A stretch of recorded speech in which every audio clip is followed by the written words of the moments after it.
Hi, everybody. It's Tuesday, May 19th. Today, your Zooms will not start with me. You'll have your first one at 9:30 with Coach Sinowitz. Make sure you check out his Seesaw assignment that he posted yesterday. We will also meet at our regular 10 o'clock Zoom time, and we'll be meeting with Mr. Casal to continue our work with creating Google Forms in preparation for our data analysis unit. And at 2:30, you have your regular library session. Don't forget to be inserting your items into your new May e-learning slideshow. You'll notice it because it's purple. All specials pages are here, and we've got our questions Padlet. So today for reading in book clubs, it's Tuesday, so you're going to agreed your agreed upon book club amount, and that you'll find that in the far right section of your book club Padlet. You guys created a section where you can put what you're reading Monday, Tuesday, Wednesday, and all that, so there's no confusion. And of course, you're going to create a new bingo board activity. Make sure you're doing one that you have not done before. Stretch yourself, go a little bit outside of your comfort zone, and try not to take the easy way out. Try to do something that might feel a little bit challenging now that you've done a lot of bingo board activities. Whatever you do, please be sure to tell us the book you're reading and what activity you choose by the name or the number. So, post your activity on the Seesaw assignment that you'll find, and it's called Reading Bingo Board Activity 519. So, I want to present a little bit of a challenge to you. Last time when I did this, I kind of challenged you to use loose parts, and I saw the most amazing characters and situations that were designed out of Legos and recyclable materials. So I'm going to go along the same lines, but I want you to think about setting because we've done so much work now with fantasy and brainstorming setting. Why not try out a setting based activity today? So I want to highlight number 5, 10, and 23. 5 says build the setting for your story using Legos, Play Doh, loose parts, blocks, or whatever materials you have access to. So let's see what you come up with. Pick a setting that you think you'd be able to easily recreate. Number 10, create a map of the setting in whatever medium you'd like: watercolors, colored pencils, chalk, pencil markers. We already had one student who tried this using watercolors and it came out beautifully. And number 23, sketch your favorite scene with as many details as you can. So write at least one paragraph telling why it's your favorite. So a lot of times kids will do this sketch, but they'll forget the second part about telling us why it's your favorite. So maybe today try one of the setting bingo board activities. We have a really fun writing activity for you today. And it's all about fantasy stories and how we're going to create our stories, giving a lot of detail about communication between characters. So, you're going to watch Miss Boyer's introductory video, which is going to be extremely helpful into completing the activity for today. Then, you're going to be watching several, if not all, of these Disney short films, the Pixar shorts. They're not very long, they're all under about 5 minutes. So observe these videos, and you can also go back to the ones we looked at earlier in this unit. But observe these videos and think to yourself, how are the characters communicating with one another? How do we know? What are you noticing about body language, facial expressions, and sounds? And how can we incorporate these kinds of details into our own fantasy writing? So once you're done watching all of the short films, you're going to complete slides 6 through 9. You're going to find these slides in your writing folder.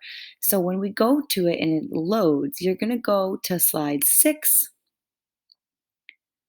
and you're going to write specific examples that you find of body language in the videos. 7, specific examples of facial expressions you see in the videos. 8, specific examples of noises for the videos you saw. And 9, how are you going to use this to inform your writing? What are you going to use? What strategies and tools and tricks did you pick up on as you were watching these Pixar shorts? So that's your work for writing today. I think you're going to have a lot of fun gathering inspiration. For math today, you have a very, very important lesson done by Mr. Grazia about elapsed time. Now, this is not an easy concept. So please watch Mr. Grazia's lesson carefully, having pencil and paper nearby, trying the strategies that she shows you. You're going to need these strategies as we work through this unit, so pay careful attention. You have two options on how to complete the workbook pages, either copy and paste into your e-learning slideshow or the print option. Please note that on page 118, you might need extra space to try the timeline strategy that Mr. Grazia speaks about. So go ahead and grab some scrap paper for yourself. If you want something more, I included a Khan Academy tutorial and practice on time and two time games that I think you're going to enjoy. They both focus, or these all focus on elapsed time, not just telling time. So if you're finding yourself after lunch, you've completed your work, you're getting ready for your library special, and you need to fill some time, go ahead and give yourself a little extra challenge.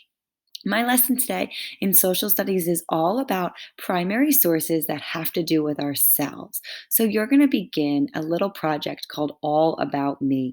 Watch my lesson to hear what that project is, and then you're going to collect at least one photograph, document, and artifact to bring to our Zoom tomorrow. Everybody must have at least one of these to share. We're going to be asking you questions about them, and we're going to be making inferences about your life based off of them. So please watch my video. You'll also learn a lot about me and then start thinking, what am I going to gather for our Zoom tomorrow? So there's no graphic organizer, there's no book to read. Your job today is to watch the lesson and gather your primary sources. So, your smart fact today that is on this day in 2007, the United States treasure hunters discovered a shipwreck off the coast of Cornwall in the United Kingdom. The ship had a haul of over $500 million worth of gold and silver. A shipwreck expert guessed that the wreck was that of the Merchant Royal, that's the name of the ship, that sank in 1642 off the islands of Sicily. Treasure hunters traveled far and wide to find what they are looking for. Nicolas Cage plays Ben Gates, a historian and treasure hunter in the movie National Treasure. So if you're ever looking for a good book, it's worth a good movie, it's worth watching. It's actually so good that they made three of them. So by the end of the day, you're going to read your book club book and complete a bingo board activity and post it to Seesaw. For fantasy, you're going to be watching all of the Pixar short films, and then you're going to completing slides 6 through 9 in your writing folder on that Pixar study slides to answer the questions. For math today, you're going to watch Mr. Grazia's lesson very carefully and complete the two workbook pages. And then, of course, any extra challenge. For social studies today, you're going to watch my lesson about the mini All About Me mini project, collect three primary sources, and have them ready to share for our Zoom tomorrow. We have quite a few things missing from yesterday, so please make sure you go back into the blog and complete anything that you did not. And if you need help reviewing what was not handed in, I am always there for you and I can give you a little reminder. So, third graders, I will see you at 10 o'clock. But remember, it's not our first Zoom this morning. Our first one is 9:30. So, I will see you at 10 with Mr. Casal.